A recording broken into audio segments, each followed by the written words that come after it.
Good morning. Market വ്യൂവിന്റെ opening ബെല്ലിലേക്ക് എല്ലാ പ്രേക്ഷകർക്കും സ്വാഗതം. ആദ്യം ഹെഡ്ലൈൻസ്. ഇടക്കാല ബജറ്റിൽ ചാഞ്ചാടിയ വിപണികൾ തിരിച്ചുവരവിലേക്ക്. അമേരിക്കൻ വിപണികളിലെ മികച്ച പ്രകടനം തുണയായേക്കും. ഏഷ്യൻ വിപണികളും നേട്ടത്തിൽ. പലിശ നിരക്ക് മാറ്റാതെ ബാങ്ക് ഓഫ് ഇംഗ്ലണ്ട്. ക്രൂഡ് വില $80 മുകളിൽ. ആരോഗ്യ ഇൻഷുറൻസ് പോളിസികളിൽ ആയുഷിന് കവറേജ് നൽകാൻ ഇൻഷുറൻസ് കമ്പനികളോട് ആവശ്യപ്പെട്ട IRDAI. ആയുർവേദം, യോഗ, പ്രകൃതി ചികിത്സ, യുനാനി, സിദ്ധ, ഹോമിയോപ്പതി ചികിത്സകൾക്ക് കവറേജ് നൽകണമെന്ന് നിർദ്ദേശം. ആയുഷ് കവറേജിനായി അംഗീകൃത പോളിസി മാർഗനിർദ്ദേശങ്ങൾ വേണമെന്നും പോളിസി ഉടമകൾക്ക് താൽപര്യമുള്ള ചികിത്സ തെരഞ്ഞെടുക്കാനുള്ള ഓപ്ഷൻ നൽകണമെന്നും IRDAI.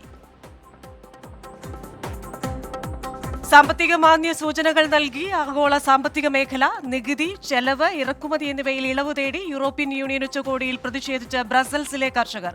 ലാഭം കുറഞ്ഞതോടെ 3500 തൊഴിലവസരങ്ങൾ വെട്ടിക്കുറച്ച് ജർമ്മനി ആസ്ഥാനമായ ദോയ്ചെ ബാങ്ക്. പാപ്പരത്തത്തെ അഭിമുഖീകരിച്ച് കാനഡയിലെ ചെറുകിട ബിസിനസ്സുകൾ. പാപ്പരത്ത നടപടികൾക്ക് അപേക്ഷ നൽകി ബൈജൂസിന്റെ അമേരിക്കൻ യൂണിറ്റ്. ലിസ്റ്റ് ചെയ്തത് $1000 കോടി വരെയുള്ള ബാധ്യതകൾ. ഡെലവെയർ കോടതിയിൽ ഫയൽ ചെയ്തത് ചാപ്റ്റർ 11 പാപ്പരത്ത നടപടികൾക്കുള്ള അപേക്ഷ. കമ്പനിയുടെ മൂല്യത്തിൽ $300 കോടി വരെ കുറവുണ്ടായെന്ന് നിക്ഷേപകർ.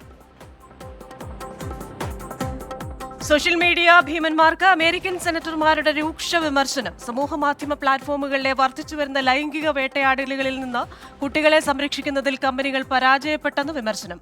അതിവേഗ നിയമനിർമ്മാണത്തിന് കോൺഗ്രസ് തയ്യാറാകണമെന്നും നിർദ്ദേശം. കഴിഞ്ഞ ദിവസം ബജറ്റ് പ്രഖ്യാപിച്ചിരുന്നു. ഇടക്കാല ബജറ്റിൽ തെരഞ്ഞെടുപ്പ് ലക്ഷ്യമാക്കിയുള്ള പ്രഖ്യാപനങ്ങളൊന്നുമില്ലെങ്കിലും ധനകാര്യ അച്ചടക്കം പാലിക്കുന്ന ബജറ്റെന്നാണ് ധനകാര്യ വിദഗ്ധർ പൊതുവെ വിലയിരുത്തുന്നത്. നികുതിദായകർക്ക് ആശ്വാസകരമായ ഒരു പ്രഖ്യാപനമുണ്ടായിരുന്നു. നികുതി കേസുകൾ പിൻവലിക്കുമെന്നാണ് ധനമന്ത്രി നിർമ്മല സീതാരാമൻ പറഞ്ഞത്. 1962 മുതലുള്ള കേസുകളുണ്ട്. ഇതിൽ 2009 മുതൽ 2015 വരെയുള്ള കേസുകളാണ് പിൻവലിക്കുന്നത്. 1 കോടി പേർക്ക് ഇതിലെ നേട്ടമുണ്ടാകുമെന്നും ധനകാര്യമന്ത്രി പറഞ്ഞു. വളരെ വിശ്വാസത്തോടുകൂടെ ടാക്സ് അടയ്ക്കാനുള്ള ഒരു സൗകര്യം നികുതിദായകർക്ക് ഉണ്ടാക്കുന്നതിന് വേണ്ടിയാണ് ഈ ഒരു നടപടിയിലേക്ക് ധനമന്ത്രി പോയത്. അതേപോലെ തന്നെ പഞ്ചാബിലെ കർഷക സമര മോഡലിൽ 1000 ട്രാക്ടറുകളുമായി ബെൽജിയത്തിന്റെ തലസ്ഥാനമായ ബ്രസൽസിലെ കർഷകർ ഇന്നലെ ഒരു പ്രതിഷേധം നടത്തി. അതുപോലെ തന്നെ യൂറോപ്യൻ പാർലമെന്റിന് നേരെ മുട്ടയേർ അടക്കമുള്ള പ്രതിഷേധവും ഇവർ നടത്തി. അവർക്ക് നികുതി ഇളവുകൾ അടക്കം വേണം, അവരുടെ ചെലവുകൾ കൂടുന്നു, ഇതൊക്കെ ആവശ്യപ്പെട്ടിട്ടാണ് അവരുടെ ഒരു പ്രതിഷേധം. ഇനി നമ്മൾ ഓഹരി വിപണിയിലേക്ക് വന്നു കഴിഞ്ഞാൽ വിപണി ഇന്ന് വലിയ ആവേശത്തിലാണ്. നിഫ്റ്റി ദേശീയ ഓഹരി വിപണി നോക്കിക്കഴിഞ്ഞു കഴിഞ്ഞാൽ 21,932 വ്യാപാരം നടക്കുന്നത്.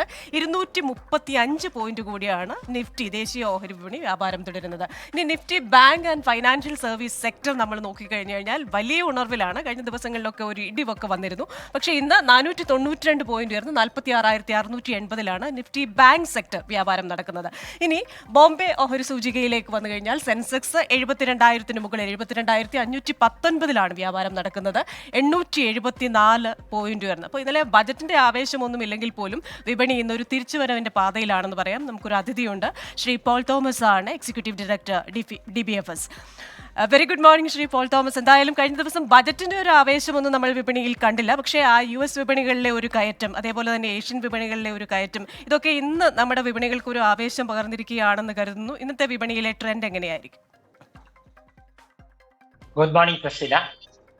ഇന്നലത്തെ ബഡ്ജറ്റ് നമ്മൾ എടുത്തു കഴിഞ്ഞാൽ ക്യാപിറ്റൽ മാർക്കറ്റിനെ സംബന്ധിച്ചിടത്തോളം വളരെ നല്ല ഒരു ബഡ്ജറ്റാണ് ഇന്നലെ കാഴ്ചവെച്ചത്. കാരണം ഇലക്ഷൻ മുന്നിൽ കണ്ടുകൊണ്ടുള്ള യാതൊരുവിധ പോപ്പുലിസ്റ്റ് ആയിട്ടുള്ള യാതൊരു മെഷേഴ്സും ഇല്ലാതെ ഒരു ബഡ്ജറ്റാണ് ഇന്നലെ ഫൈനാൻസ് മിനിസ്റ്റർ കാഴ്ചവെച്ചത്. അത് മാത്രമല്ല, ഇന്ത്യയിൽ ഇപ്പോൾ നടന്നുകൊണ്ടിരിക്കുന്ന ഇൻഫ്രാസ്ട്രക്ചർ ഡെവലപ്മെന്റിന് കുറച്ചും കൂടി ആക്കം കൂട്ടും എന്നുള്ള ഒരു ധ്വനിയും കൂടി കണ്ടിരുന്നു. അത് മാത്രമല്ല, GDP-യിലും അതുപോലെ ബാലൻസ് ഓഫ് പേയ്മെന്റിലും അങ്ങനെ രാജ്യത്തിന്റെ പ്രധാനപ്പെട്ട ഡെവലപ്മെന്റുമായിട്ടുള്ള കാര്യത്തിൽ തന്നെയാണ് ഫോക്കസ് ചെയ്യുന്നത് എന്ന് ഒരു കാര്യം സന്ദേശം കൂടി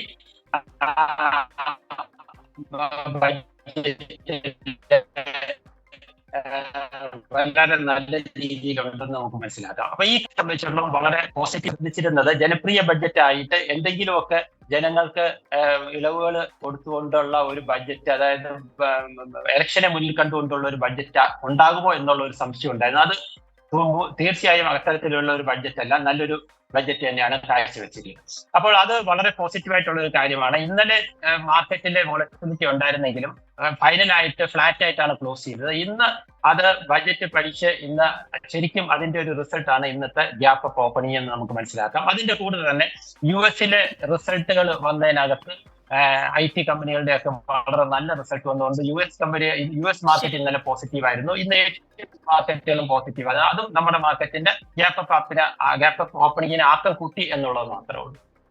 ശരി, എന്തായാലും US വിപണികളിലെയും ഏഷ്യൻ വിപണികളിലെയും ഒക്കെ ആവേശം ഉൾക്കൊണ്ട് ഇന്ത്യൻ മാർക്കറ്റും ഇന്ന് ഒരു ഉണർവിലാണ്. Thank you Shri Paul Thomas.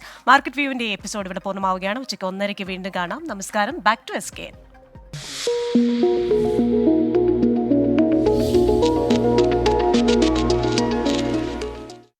DBFS market view സമർപ്പിക്കുന്നത് DBFS wealth management and non banking finance.